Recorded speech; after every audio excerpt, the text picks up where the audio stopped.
अलसी के बीज हमारी बॉडी के लिए कितने ज़्यादा फायदेमंद हैं ये तो आप सभी जानते होंगे, जिन्हें फ्लैक्स सीड्स भी कहते हैं। पर एक चीज़ से आप भी एग्री करेंगे, ना आप अलसी के बीजों की रोज़ रोटी खा सकते हैं, ना ही इसकी बनी इडली खा सकते हैं।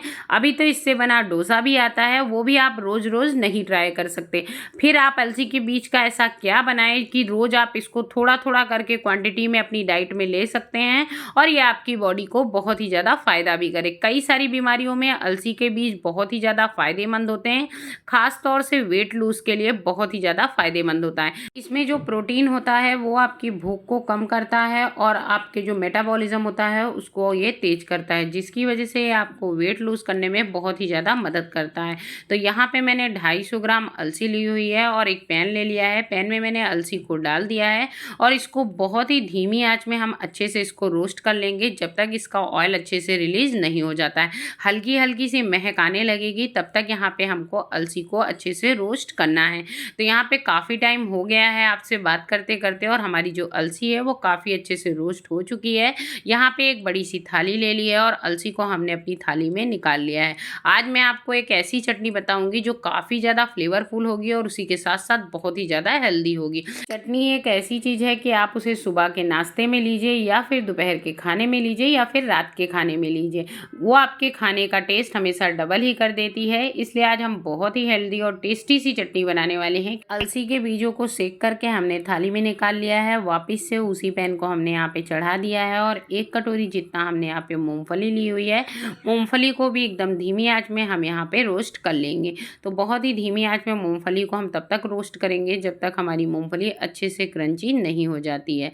तो यहाँ पे मूंगफली को भी अच्छे से हमने यहाँ पे रोस्ट कर लिया है। अब जिस थाली में हमने अलसी के बीजों को निकाला था उसी थाली में हमने ये रोस्ट किए हुए मूंगफली के दानों को भी डाल दिया है।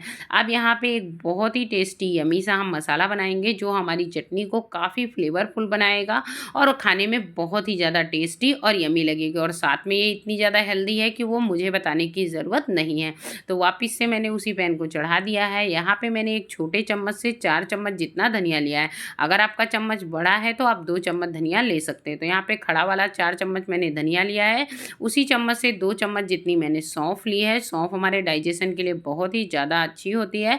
एक छोटी कटोरी जितना हमने यहाँ पे जीरा लिया है। इन तीनों चीज़ों को भी एकदम धीमी आंच में हम अच्छे से रोस्ट कर लेंगे। इस चटनी को बना करके फ्रिज में आप महीने भर तक स्टोर कर सकते हैं। ये चटनी खराब नहीं होती है। फिर आप इसको चाहे प्लास्टिक के डिब्बे में रखिए या फिर कांच के डिब्बे में रखिए। और सबसे बड़ी बात है कि इसको आप रोज़ रोज़ अपनी डाइट में शामिल कर पाएंगे, इसलिए आप इस चटनी को ज़रूर ट्राई कीजिएगा।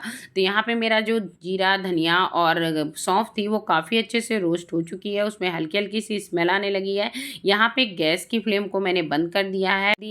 अब यहाँ पे हमने 20 से 25 कली जितना लहसुन लिया हुआ है, जिसको अच्छे से हमने यहाँ पे छील लिया था। यहाँ पे लहसुन को ऐड करते समय एक चीज़ का ध्यान रखिएगा, गैस की फ्लेम को बंद करने के बाद ही आप लहसुन को ऐड करिएगा। यहाँ पे लहसुन को कुक नहीं करना है, केवल इन सभी चीज़ों के साथ हल्का सा गर्म करना है। इसी के साथ साथ 1 डंडी जितना हमने यहाँ पे करी पत्ता लिया हुआ है उसको भी डाल दिया है। डालने के बाद अच्छे से एक बार मिक्स कर दिया है और ये हमारा जो पैन है ये इतना गर्म है कि ये चीज़ें अच्छे से रोस्ट हो जाएंगी। अब हमने यहाँ पे एक मिक्सी का जार लिया है, जो इसमें जो हमने अलसी के बीजों को रोस्ट करके रखा था, मूंगफली को रोस्ट करके रखा था, उन सभी चीज़ों को हम अपने मिक्सी जार में यहाँ पे ऐड कर देंगे। मेरी जो चटनी है उसकी क्वांटिटी ज़्यादा है तो हम इसको 2 बार में पीसेंगे। तो यहाँ पे आधा अलसी और आधा मूंगफली के दानों को मैंने यहाँ पे डाल दिया है। इसी के साथ साथ जो हमारा मसाला है इसको हम पूरा इसमें ऐड कर देंगे। तो आप भी इस मसाले के साथ अलसी की बनी हुई इस चटनी को ट्राई करिएगा। हेल्दी के साथ साथ ये आपको बहुत ही ज़्यादा टेस्टी भी लगेगी। वैसे भी अलसी बहुत सारी बीमारियों में आपको फ़ायदा करता है, फिर वो चाहे कब्ज की समस्या हो या फिर वेट लॉस करना हो या फिर आप वीक फील करते हैं तो भी आप इस चटनी को ट्राई करिएगा। मात्र 15 दिन में ही आपको फ़र्क दिखने लगेगा। तो यहाँ पे सभी मसालों को मैंने मिक्सी जार में ऐड कर दिया है।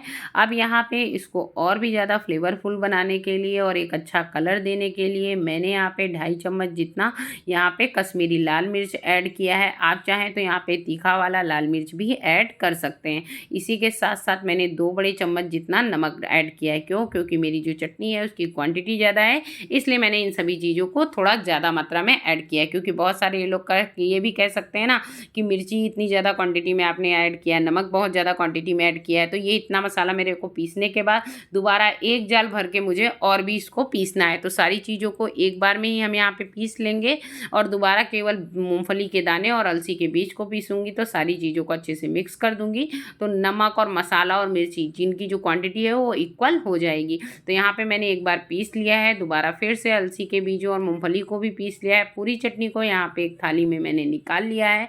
काफ़ी अच्छे से पहले यहाँ पे मिक्स कर देंगे, क्योंकि जो मसाले हैं उनको मैंने पहली बार में ही सारे पीस लिए थे।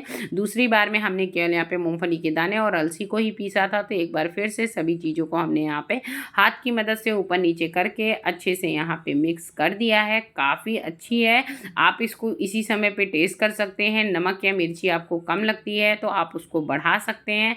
काफ़ी टेस्टी फ्लेवरफुल बनती है। आप इसको चाहे दाल के साथ खाएं, पराठे के साथ खाएं, कुलचे के साथ खाएं, सब्जी में डाल के खाएं, सांभर में खाएं, डोसे में खाएं, इडली में खाएं। मतलब इसको आपको बार बार बनाने की झंझट नहीं है। एक बार आपने बनाया, महीने बार फ्रिज में आप स्टोर करिए, बहुत ही लॉन्ग टाइम चलती है और काफ़ी परफेक्ट और बहुत ही ज़्यादा टेस्टी बनती है। आप इसको अलसी के बीजों का ठेचा भी कह सकते हैं, क्योंकि ठेचे में जो चीज़ें पड़ती हैं वही सेम चीज़ें मैंने यहाँ पे इसमें ऐड की हैं, इसलिए चटनी बहुत ही फ्लेवरफुल और बहुत ही ज़्यादा टेस्टी है। मूंगफली के साथ आप इसको ट्राई करिएगा। तो जिन लोगों को अलसी के बीज का जो फ्लेवर होता है वो नहीं पसंद होता है, तो वो भी यहाँ पे आपको पसंद आने लगेगा। तो यहाँ पे मैंने 1 सीसी भर के चटनी को भर दिया है, मतलब पूरा फुल कर दिया है। इसको ढक्कन लगा करके हम फ्रिज में पीछे साइड रख देंगे, क्योंकि मैं चटनी को 2 भागों में रखती हूँ। एक को पहले फुल करके पीछे रख देती हूँ, क्योंकि रोज़ रोज़ इससे नहीं निकालना है, तो ढक्कन लगा करके इसको पीछे रख दूँगी। बाकी की चटनी को मैंने यहाँ पे दूसरे एक डब्बे में रख लिया है, जो हमारे रूटीन में यूज़ होगी। क्योंकि 2 तरह में रखते हैं ना, तो काफ़ी लंबे समय तक चलती भी है। फिर क्या है, रोज़ रोज़ निकालना होता है, तो कभी गीला चम्मच होता है, कभी सूखा चम्मच होता है, तो वो वाली भी समस्या नहीं होती है। तो मैंने यहाँ पे 2 डब्बों में रख लिया है। इसको मैं फ्रिज में ही रख दूँगी। फिर आप चाहे इसे 15 दिन रखिए या फिर 1 महीने रखिए, या बिल्कुल भी ख़राब नहीं होगी। वैसे भी खाने के साथ में कभी कभी हम नमक और मिर्ची लेते ही हैं, तो आप उसके साथ समझिए यहाँ पे आप अलसी के बीजों को भी डाइट में आप अपने शामिल कर रहे हैं इस चटनी के द्वारा, जो आपको हेल्दी भी होगी और टेस्टी भी होगी। क्योंकि इडली सांभर वगैरह, जैसा कि मैंने पहले कहा है, रोज़ रोज़ आप नहीं बना सकते हैं, पर आप रोज़ अपनी डाइट में अलसी के बीजों को इस तरह शामिल कर सकते हैं। और अगर आपको बनाई हुई हमारी ये चटनी की रेसिपी पसंद आए तो प्लीज़ हमारे चैनल को सब्सक्राइब कीजिएगा, वीडियो को लाइक कीजिएगा और हमें सपोर्ट कीजिएगा। फिर मिलूंगी गाइस एक नई ऐसी ही यूनिक सी रेसिपी के साथ, फिर वो चाहे कुकिंग हो या फिर सिलाई। तब तक के लिए बाय बाय, जय श्री कृष्ण।